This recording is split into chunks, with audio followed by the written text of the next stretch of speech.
go back there and get that information.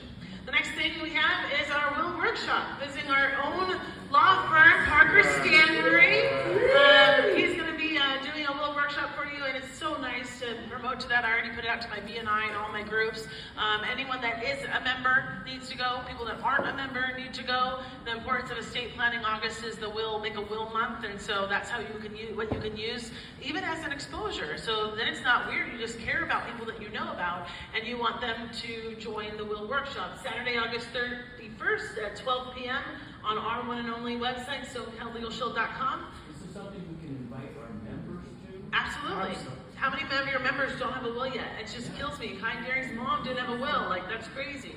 So it's a way to encourage retention, because once they get their will, we know how much that goes up. So absolutely, everyone you can invite. And sometimes when you invite something new, when you're adding value, you then can get the exposure in, and it won't even feel like that you're trying to get that exposure. Sherry, and you're just adding value. Sherry, that's a great idea. I would definitely get all new members, or members that haven't gotten their wills done, or members that need to update their wills.